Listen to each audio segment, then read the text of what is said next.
A paz do Senhor, irmãos, vamos para mais um comentário de lição bíblica. Estamos estudando nesse quarto trimestre sobre o Evangelho de Marcos. A nossa lição de hoje é a lição de número 3. Ela está inserida no capítulo 4 do Evangelho de Marcos. E o título da lição é As Parábolas do Servo. E antes de adentrar o nosso comentário, eu quero pedir que você dê um like ou um dislike, que você compartilhe o nosso canal, e que também nós estamos no Telegram, a EBD, também estamos no Telegram no PEC, Programa de Educação Cristã Continuada. Você pode também acompanhar. E vamos para a lição. Como sempre, a lição ela traz três objetivos, específicos para nos embasar a lição. E o primeiro é compreender a obediência. Acolher a semente da boa nova gera frutos espirituais. O segundo é proclamar ao mundo que Jesus é a salvação revelada. Que na realidade eu discordo, porque Jesus não é a salvação revelada, ele é o mistério oculto, que Paulo escreve aos Colossenses capítulo 1, verso 26. Ele só é revelado para aquele que ouve a palavra, para aquele que busca. Aí ele se revela através do Espírito Santo de Deus que revela ele. Mas Jesus continua sendo o mistério oculto. E o terceiro objetivo é analisar a soberania de Jesus garante a expressão do seu reino, a expansão do seu reino. O reino de Cristo, o reino de Jesus ainda está sendo expandido através da igreja, através de nós. E está muito lento, ele quer que seja mais rápido. E ainda estamos aqui capengando, pregando o Evangelho da Graça. Sendo que o que Jesus veio trazer foi o Evangelho do Reino. E o Evangelho da Graça foi pregado, Paulo, ele deixa bem claro que cobriu todo o mundo da época com o Evangelho da Graça. Pois bem, o textuário da nossa lição, ele vai dizer os que foram semeados em boa terra são aqueles que ouvem a palavra e a recebem, frutificando a 30, a 60 e a 100 por um. Marcos 4, 28. É bom deixar bem claro que aqui não é 100%, 30%, 60%. Aqui é por um. É 30 por um, 60 por um e 100 por um.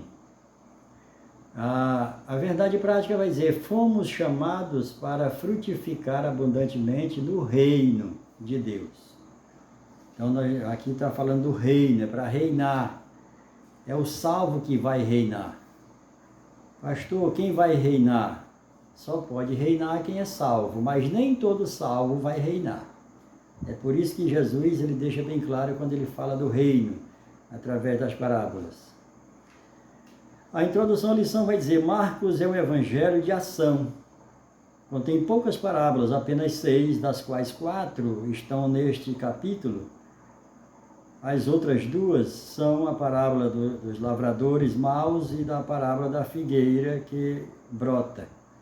A parábola da semente que cresce automaticamente, em Marcos 4, 26 a 29.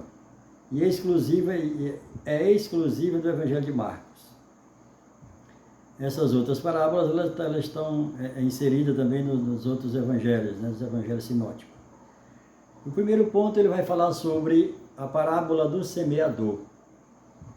E eu quero deixar bem claro aqui, porque nós fomos ensinados de que Jesus falava por parábola, inclusive o nosso comentarista aqui, o pastor Ney Maranhão, e equipe.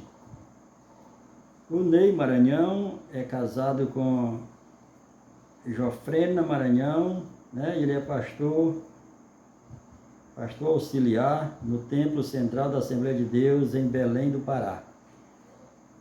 Mas ele também vai por essa corrente de que Jesus fala por parábola para se fazer mais claro, para se fazer entendido. E não é verdade. A própria parábola do semeador, Jesus deixa bem claro que não é para entender.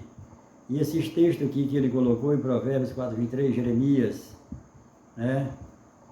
tem o próprio Isaías também, já foi profetizado por Isaías que Jesus ia falar por parábola, porque vendo não vê, e ouvindo não ouçam e não percebam com os ouvidos para entender. Porque Deus, ele endureceu o coração do seu povo judeu para abrir uma brecha na graça para nós, os gentios. Mas Deus tem um negócio com o seu povo e vai, na hora certa, vai restaurar, ele vai trazer o seu povo para ele, porque é a figueira verdadeira, né? Assim, no sentido de não ser o Jesus, mas de eles são filhos, e nós que não éramos filhos fomos enxertados nessa videira que é simbolicamente Israel. Então aqui na parábola, quando Jesus conta essa parábola do semeador, quando a multidão, e aí quando ele está sós com seus discípulos, seus seguidores, eles vão perguntar: mestre, explica para nós o que você queria dizer com aquela parábola. Ele vai dizer, ele diz: olha, a semente que caiu à beira da estrada, que foi comida pelas aves, essas aves simbolizam Satanás. Então, e nós temos um grande problema no entendimento da palavra, seja parábola ou não, que nós temos que ver como é que a Bíblia, como é que está registrado determinados nomes de determinadas coisas na Bíblia. Por exemplo, quando fala em povos, em muita gente, em nação, a palavra de Deus ela fala muitas águas, para tratar de muita gente. E assim ela trata de outras coisas, ela também dá uma síntese daquilo que ela está falando. Quando ela fala aqui, quando Jesus explica que a parábola, na parábola do semeador, que a semente que cai na beira da estrada, ela é comida pelas aves do céu, ele vai explicar ali no capítulo 4, verso 15, que as aves do céu ali simbolizam Satanás.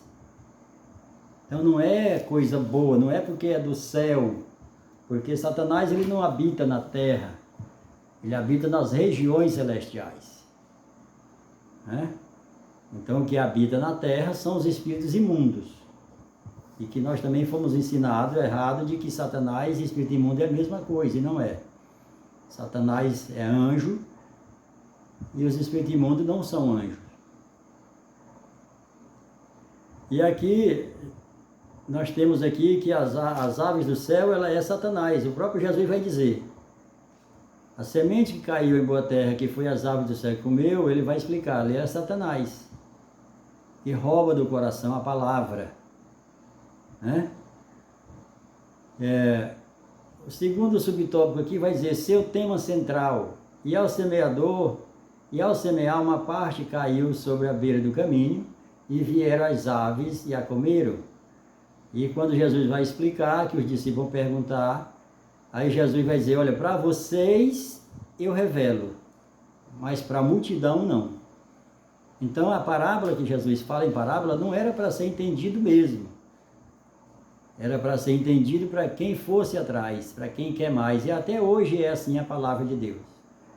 Ela só é revelada pelo Espírito Santo quando a gente quer, quando a gente busca, quando você estuda com caneta e papel, com destaca-texto, com corretivo ali para você se preparar, para você escrever na Bíblia, para você escrever num papel do lado, para você anotar, e o Espírito Santo vai te revelando. Sempre foi assim e sempre vai ser. Então é necessário crescer em graça e conhecimento. Por isso, e nós vamos ver em outra parábola falando de aves do céu também. E o nosso comentarista aqui também vai também estar falando uma coisa distorcida, porque não é o que a parábola quer dizer, né? Então vamos lá. O terceiro subtópico vai dizer a dinâmica do reino de Deus. Os que foram semeados em boa terra são os que ouviram a palavra e receberam, frutificaram a 30, a 60 e a 100 por um.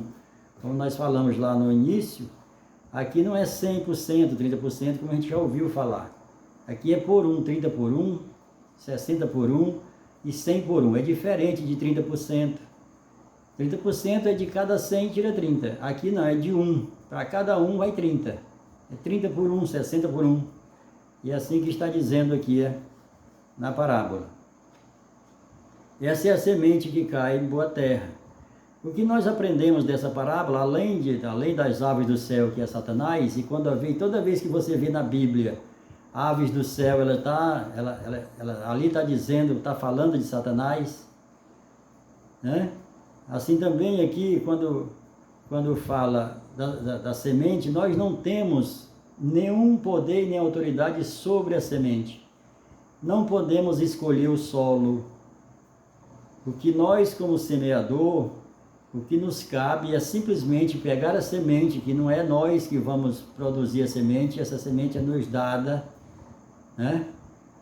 Assim como o Paulo vai escrever lá em 2 Coríntios, né? Ele diz, aquele que dá semente ao que semeia, ele também dá pão a comer. Ou seja, não é para a gente comer da semente.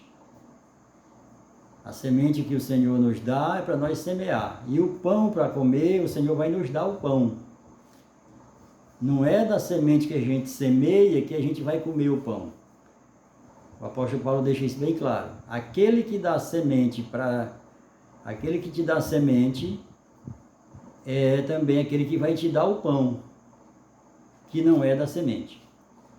Pois bem, então o que fica aqui também nessa parábola da semente é que nós não escolhemos nem a semente, nós não temos poder sobre a semente, e nós não temos poder sobre o solo, que tipo de solo, eu não vou semear aqui, eu não vou semear ali. Isso é determinação de Deus. Nós só temos que lançar a semente. O segundo ponto vai falar sobre mais parábolas do reino. A parábola da candeia. Aqui está falando de parábolas do reino, aqueles que vão reinar. O salvo que vai reinar, o salvo vencedor. Não é para todos os salvos, são para aqueles que querem, para aqueles que vão atrás, para aqueles que buscam. E aqui mais uma parábola do reino, a parábola... pois nada está oculto, senão para ser manifesto. Nada se faz escondido, senão para ser revelado. No tocante ao reino, no reino de Deus, nós temos que ser luz e sal. Nós não podemos ser insosso e nem apagado. Nós temos que refletir a luz do Evangelho. E aí, fazendo isso, nós estamos sendo servos do reino. Estamos servindo ao reino. Atentai no que ouvis, com a medida com que ouvirdes, né, com que medirdes serão medidos. Isso aqui no tocante ao reino. Não é na situação normal de crente, é no tocante ao reino. Como é que eu vejo a questão do reino, né? É bem claro que Jesus deixa essa diferença do reino. Buscai primeiro o reino de Deus e a sua justiça, e as demais coisas serão acrescentadas. Em primeiro lugar, o reino. Nós devemos abdicar de tudo pelo reino. Tem outras parábolas que Jesus fala. Um homem descobriu um grande tesouro, vendeu tudo que tinha e comprou esse terreno. Ali está falando de reino também. O reino não é para nós ficar cocheando entre dois pensamentos para levar o evangelho do reino. O segundo subtópico do segundo ponto vai falar a parábola da semente que cresce automaticamente. Depois que dormisse e levantasse de noite e de dia, a semente germinou germinasse e cresce, não sabendo ele como. Essa semente aqui é a parábola exclusiva do Evangelho de Marcos, em certo sentido, dá prosseguimento à parábola do semeador. Só que aqui não foi semeado. Aqui leva lá para o Éden.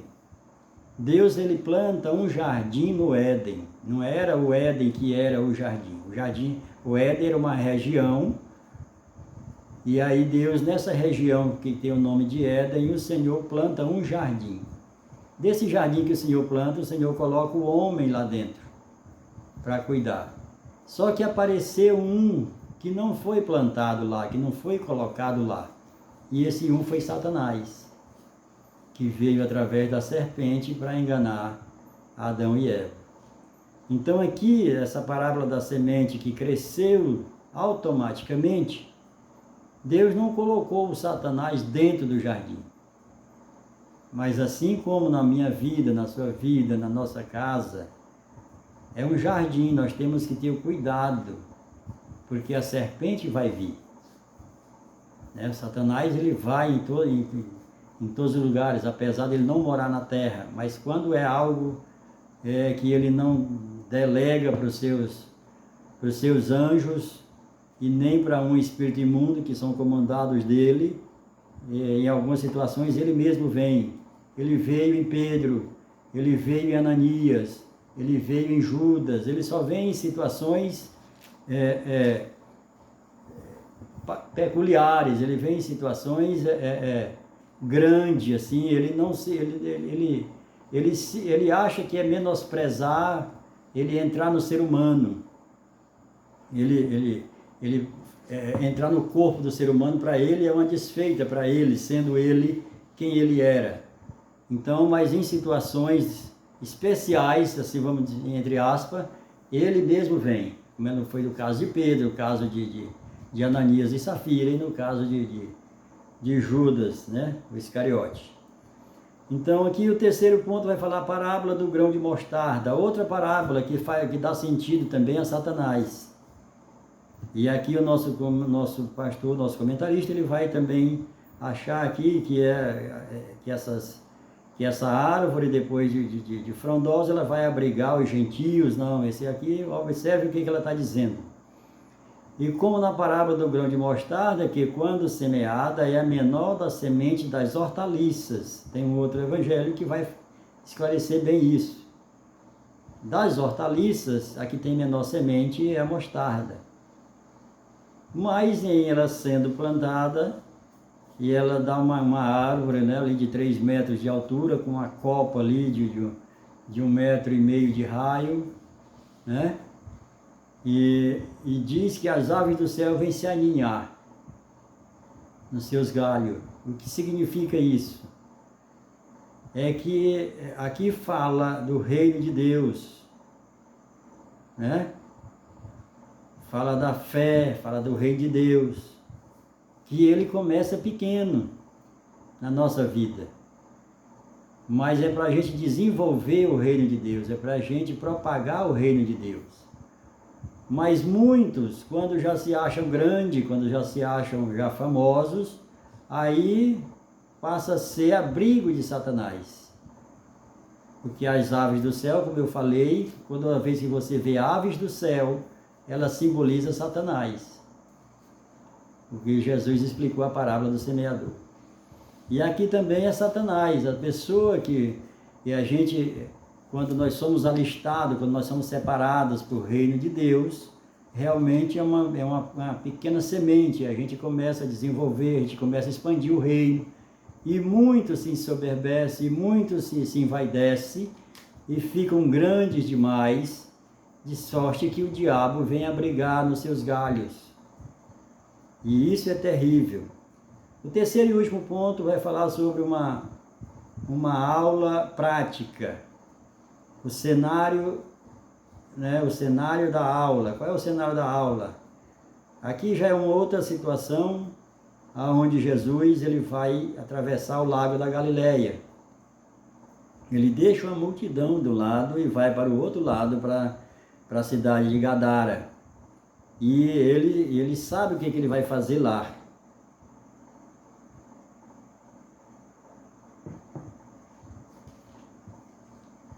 E ele está indo, e aí de repente, quando ele vai para lá, porque ele vai lá para libertar o gadareno, ninguém sabe, mas Jesus foi para lá para isso. Fazendo isso, Satanás não quer perder nenhum dos seus, nenhum dos que ele ganhou de Adão, né? Em 2 Coríntios 4, versículo 4, Paulo está dizendo: o Deus desse século cegou o entendimento dos incrédulos para que não vejam a luz de Cristo. A luz de Cristo é a palavra, né? Então, Satanás, ele tem o reino dele que ele ganhou de Adão. E agora, através da igreja, nós como igreja, Jesus nos deu poder e autoridade para resgatar, para expandir esse reino e tomar. Né? Por isso que tem que ser por esforço para tomar o reino. Não é uma salvação. A salvação nós não fizemos nada. Ela é um presente. Ela é um dom. E de posse dessa salvação que nós recebemos de Deus como presente, agora nós vamos nos esforçar para tomar o reino que outrora foi tomado por Satanás, Satanás ganhou de Adão, e nós devemos agora reaver para o Senhor Jesus. E aqui o cenário, quando Jesus sai aqui atravessando o lago da Galileia, né, que não é mar, ele é chamado de mar porque ele tem 166 quilômetros, né, a sua superfície, então é chamado de mar pelo seu tamanho, mas é um lago, não é nem rio. Ele é um grande açude de água doce, das águas que descem as colinas ali, e principalmente ali o Monte Hermon, que degela, né? Durante a noite ele congela e durante o dia ele vai degelando e a água vai escorrendo e desce para o lago da Galileia, que desemboca também no Jordão, a vazão dele. Então observe aqui, esse vento que veio nesse mar, nesse lago, não foi um vento, não foi ondas, porque não é mar. Lago não tem tempestade, lago não tem onda, nem rio não tem onda, imagine lago, açude. Então aqui foi uma coisa, uma obra de Satanás, para que Jesus não fosse libertar o gadareno, que estava possesso com mais de 2.000 espíritos imundos. E observe aqui, mas veio um grande vento. O diabo também faz descer vento, o diabo faz descer fogo do céu. Observe aqui o que aconteceu no livro, em Jó, capítulo 1, verso 19. Quando os seus filhos estavam festejando, né, aniversário de um dos seus filhos, veio um grande vento e derrubou a casa sobre eles. Quem é que estava diante disso? Não era Satanás, que Deus deu liberdade, né, para que ele fizesse isso com a família de Jó, com a vida de Jó, com os bens de Jó, com o rebanho de Jó. Então aqui Satanás faz. Lá em Apocalipse capítulo 13, verso 13, também vai acontecer ainda, o diabo vai fazer chover fogo do céu. Mas esse céu aqui não é da morada do Altíssimo, esse céu aqui é da região que ele habita, na região celestial. Ele faz descer fogo do céu, como fez descer fogo para queimar o rebanho de Jó, como mandou o vento para derrubar a casa com os filhos de Jó dentro. Então isso aqui é obra maligna, é obra de Satanás. É por isso que Jesus deu ordem para ele se aquietar, né? Porque ele estava indo libertar o gadareno e Satanás não queria que esse gadareno fosse liberto. E assim é com todos nós que estávamos na garra dele. Fomos arrancados pelo poder do Evangelho através de Jesus Cristo.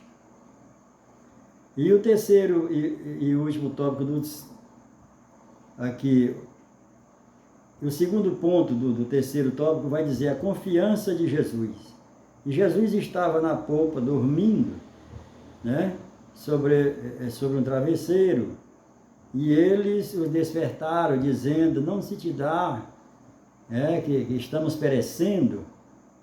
E Jesus vai falar para ele, porque vocês são tímidos, vocês não já têm poder e autoridade. A palavra de Deus nos deu poder e autoridade para expulsar espíritos imundos. Agora o diabo, Tiago vai dizer que nós temos que resistir ao diabo e ele vai fugir. Você não vai ver aqui Jesus expulsando o diabo, você vai ver aqui Jesus resistindo. E Jesus nos deu poder e autoridade como igreja para nós expulsarmos os espíritos imundos. Agora o diabo ninguém expulsa. O diabo a gente resiste e ele foge. E ele foge por um tempo, assim como aconteceu com Jesus. Ele deixou Jesus por um tempo ali no deserto, mas vez por outra ele aparecia no ministério de Jesus. E a nossa vida também não é diferente. E o terceiro e último tópico aqui, do terceiro ponto, vai dizer o poder de Jesus. E ele, despertando, repreendeu o vento e disse ao mar, e disse ao lago, acalma-te, e o vento se aquietou e fez grande bonança. E ele foi para o outro lado e libertou o gadareno, né? Com mais de 2.000 espíritos imundos que pediu, que clamou, e para entrar nos porcos, e Jesus permitiu. E os espíritos imundos entraram nos porcos e desceram e entraram no mar, no lago da Galileia. Porque os espíritos imundos, eles não conseguem viver em lugares áridos, em lugar seco. Por isso que eles se dão bem no corpo de animais e no corpo humano. Porque o nosso corpo, ele é literalmente água. A gente vai ver a divisão, né? O percentual, o nosso corpo, o maior percentual é de água. Então é por isso que os espíritos imundos, eles procuram lugares de água. E eles pediram para entrar nos porcos, e os porcos desceram de despenhadeiro e entraram no lago da Galileia. Assim também fala a palavra de Deus. E eles não vivem em lugar seco, em lugar árido. Eles procuram água. E esta é a palavra do Senhor. Vamos estudar a palavra, vamos sair das quatro paredes, daquilo que a gente aprendeu, e vamos adentrar mais fundo, vamos perguntar para Jesus, como os discípulos perguntaram, nos dá entendimento sobre aquela palavra que nós não entendemos. Aí Jesus vai dizer, para vocês eu digo, para vocês eu revelo, porque vocês vieram atrás, vocês estão querendo, vocês estão comendo, vocês estão cavando. Para vocês eu digo, mas para eles não. E continua do mesmo jeito, o mundo não conhece a Jesus, o mundo não conhece o Cristo, o mundo fala muito em Deus, mas falar em Deus sem conhecer Jesus, sem for através do Cristo, não vai chegar no Pai. Muitos falam isso, mas não porque não conhecem Jesus. Porque não é para nós falarmos, Jesus diz que tudo que nós fizer é em nome dEle. Em nome de Jesus o Pai atende, o Pai ouve. Mas se não usarmos o nome de Jesus, nada feito. E o mundo não conhece a Jesus, só fala em Deus. Se Deus quiser, Deus te acompanhe, né?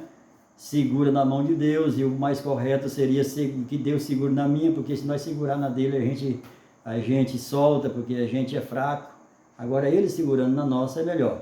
Que Deus abençoe a todos, uma boa aula aos pastores, professores e alunos, e divulgue o nosso canal, curta o nosso canal também lá no Telegram, na EBD. Que Deus abençoe a todos, em nome de Jesus, amém.